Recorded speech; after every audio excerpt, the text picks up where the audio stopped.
മകനെ കൊന്നൊരു കാളി ഒടിവിതറും വാളതുമാ കുപിതയായി കോപാന്തകയായി കുടികൊള്ളും ഈ കാവ്.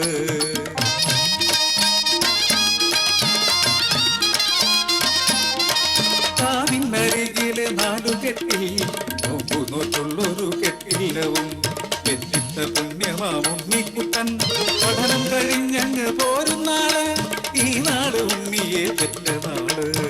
ഏതാണ്ട് കടത്തനാട് കളരിയിൽ പഠിച്ച് അടവും തടവും അറിവും നേടി മിടുക്കനായി മടങ്ങി വന്നു.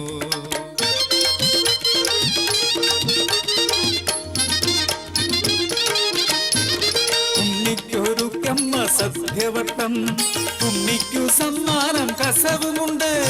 മൂർധാവിൽ പെറ്റെന്ന ഉമ്മ വെച്ചു മനസ്സു കുളിർത്തമ്മ നോക്കിയിരുന്നു.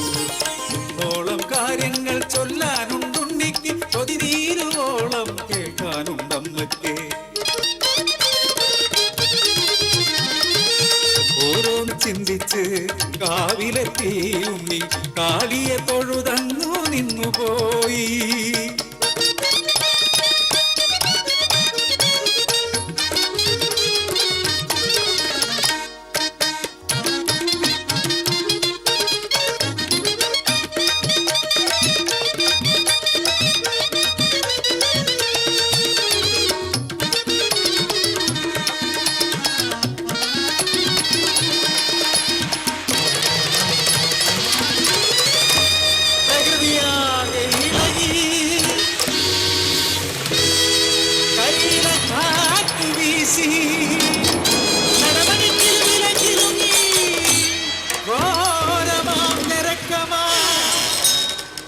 ശ്രീകോവിൽ പതിയെ തുറന്നു.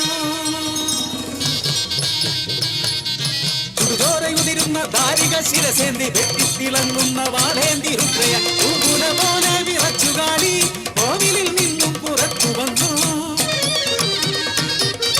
നരകത്തിയെരിയുന്ന ദാഹം താവു വരളുന്നു. ഉരുതി വേണം ഭക്ഷണം രക്തം കുടിച്ചിടണം തുള്ളി ഉറഞ്ഞങ്ങ് ചൊല്ലികാളി.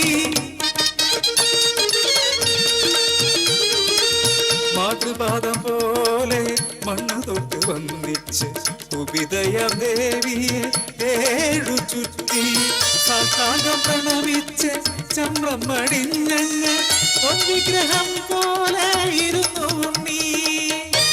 ഇടിമിന്നൽ പോലെയ വാള് വീശി ദേവി കൊതിരീരുവോളം ദിനം കുടിച്ചു. ഞെട്ടറ്റ പൂ പോലെ ഉണ്ണിതൻ ശിരസും താഴെ വീണു. ഉണ്ണിയെ തിരഞ്ഞു നടന്നു അമ്മ. ഉണ്ണി ഉണ്ണി കാവിലെത്തി അമ്മ. രുതിരപാനം ചെയ്യും കാളിയെ കണ്ട് പുത്രദുഃഖമുള്ളിൽ അഗ്നിയായി കത്തി ശോകരഥത്താൽ ചാമുണ്ടിയായി. നിൽക്കടി കേൾക്കടി കാളി, ഒന്നുണ്ണിയില്ലാത്ത മണ്ണില് അമ്മയും വേണ്ടനി.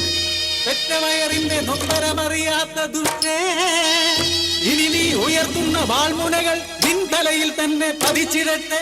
നീ തന്നെ നിൻ തല വെട്ടിപ്പൊളിക്കട്ടെ. പെറ്റമ്മയും നീ പൊന്നുണ്ണിയും സത്യമേ നിനക്കു നൽകുന്ന ശാപം. ഇരുതടയിൽ തല തല്ലി കരഞ്ഞമ്മ ഉണ്ണി തന്നരികിൽ പിടഞ്ഞു വീണു. മെല്ലെ ചലനമറ്റു. ഇന്നും ഓരോരോ കാവിലും കോമരം കലിമൂത്ത് തല തല്ലി ചോരയുതിർത്തലറുമ്പോൾ കാവിലെ കാറ്റും കിളിയും പാടുന്നു കാളിക്കേറ്റ കൊടും ശാപകഥ.